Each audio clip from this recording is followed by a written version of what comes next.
चलिए आज के क्लास में हम फल के बारे में देखते हैं। पिछले क्लास में हम लोग देखे थे फूल के बारे में।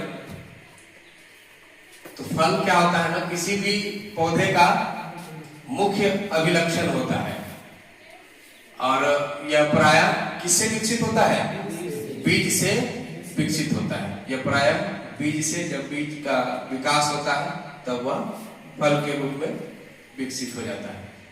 जब अंडाशय परिपक्व होता है तो यह विकसित होकर के फल का निर्माण करता है। हम लोग पिछले क्लास में सीखे थे कि जो इस तरह का प्रारूपी जो देखे थे हम लोग, इस तरीके से यहाँ इस भाग में अंडाशय, इसी के अंदर बीजांड रहता है। यहाँ पर निषेचन होने के बाद ये बाद में क्या बन जाता है? बीज, और बीज से फल। ऐसा ही होता है। कभी कभी क्या होता है कि बिना निषेचन के भी फल का विकास हो जाता है। तो उस केस में वैसे फल को हम लोग कहते हैं अनिषेकी फल, इंग्लिश में पार्थेनोकार्पिक फ्रूट, है ना। तो जब बिना निषेचन के फल का विकास होता है उसे हम लोग कहते हैं अनिषेकी फल। ठीक है, आगे देखते हैं। अब एक कोई प्रारूपी फल देखते हैं तो उसमें हम लोग को मुख्य रूप से 3 भाग दिखाई पड़ता है। सबसे बाहरी जो आवरण होता है फल का, उसे हम लोग कहते हैं बाह्य फल भित्ति। अब देख पा रहे होंगे ये जो बाहरी वाला पोर्शन, इसको हम लोग क्या कहेंगे? बाह्य फल भित्ति। हमने आम और नारियल का उदाहरण लिया है। और बीच वाले भाग जो गूदेदार भाग होता है उसे हम लोग कहते हैं मध्य फल भित्ति। और सबसे अंदरूनी वाला भाग इसे हम लोग कहते हैं अंतःफल भित्ति। और उसके भीतर हम लोग को क्या मिलता है? बीज। उसके भीतर हम लोग को क्या मिलता है? बीज। तो फल में प्रायः क्या देखने के लिए मिलता है? फल में प्रायः देखने के लिए मिलता है कि एक भित्ति होता है और बीज होता है ना। फल में गूदेदार भाग को क्या बोलते हैं?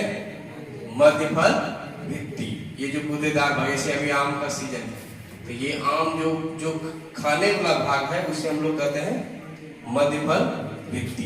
यहां तक कोई दिक्कत? आगे देखते हैं। फल के अंदर हम लोग को क्या मिलता है? बीज, है ना।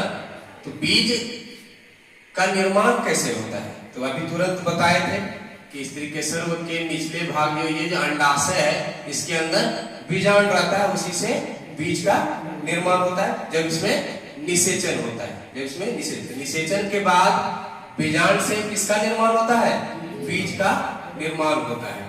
अब बीज में क्या पाया जाता है? बीज आवरण रहेगा और बीज, अरे कोई बीज है तो उसमें उसका आवरण है और बीज रहता है ना। तो बीज प्रायः एक बीजपत्री और द्विबीजपत्री होता है। एक बीजपत्री और द्विबीजपत्री। तो एक बीजपत्री का अर्थ क्या होता है? एक बीजपत्री का अर्थ होता है उसमें बीजपत्र की संख्या केवल 1 होती है। यानी उसको अगर कवर हटा भी दे बीज आवरण का तो वो 2 भाग में न बढ़कर एक ही भाग में रहता है। जैसे हम लोग को गेहूं में दिखता है, धान में दिखता है, मक्का आदि में दिखता है। ये क्या है? एक बीजपत्री का उदाहरण है। जबकि द्विबीजपत्री का अर्थ होता है उसमें बीजपत्र की संख्या 2। जैसे आप चना ले ले, मटर ले ले, सब छिलका जिसको कहते हैं बीज का आवरण, अगर उसको हटाएंगे तो हम लोग को 2 बीजपत्र मिलता है। वैसे पादप को हम लोग क्या कहेंगे? द्विबीजपत्री। और वैसे बीज को द्विबीजपत्री बीज कहेंगे। जैसे धान में देख रहे हैं तो ये आवरण हटाएंगे तो ये चावल मिलता है, 2 भाग में तो नहीं बढ़ रहा है। तो ये किसका उदाहरण है? एक बीजपत्री की द्विबीजपत्री? ये एक बीजपत्री का उदाहरण है। जबकि चना वगैरह देख रहे हैं, चना जैसे ऊपर का ये हटाते हैं तो हम लोग को 2 भाग में मिलता है, जिसको चना दाल के रूप में हम लोग जानते हैं। उसी तरह मटर में भी अगर आवरण हटाते हैं तो 2 भाग में हम लोग को मिलता है। तो ये द्विबीजपत्री का उदाहरण। आगे देखते हैं। कोई भी बीज है समान रूप से इसमें देखेंगे क्या कि ये बीज के ऊपर एक आवरण होता है। बीज के ऊपर क्या होता है? आवरण, जिसको हम लोग क्या कहते हैं? बीज आवरण या बीजावरण, है ना। ये बीज आवरण है जिसमें 2 लेयर होता है, यानी 2 सतह, जिसमें बाहरी सतह जो होता है, बाहरी सतह को हम लोग कहते हैं बीज चोल। बाहरी सतह को बीज छोर, जबकि अंदरूनी सतह जो है आवरण का, उसको हम लोग कहते हैं टेगमेंट।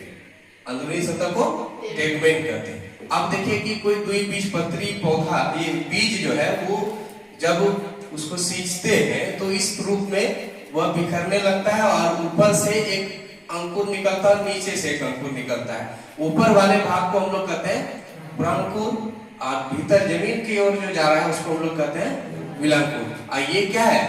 ये है बीज पत्र, वही जो ओपन हुआ, ये क्या है? बीज पत्र। आगे देखते हैं, ये एक बीजपत्री का एक उदाहरण लिए। अभी पिछले पेज में हम लोग देखे द्विबीजपत्री कैसे ये कर रहा है।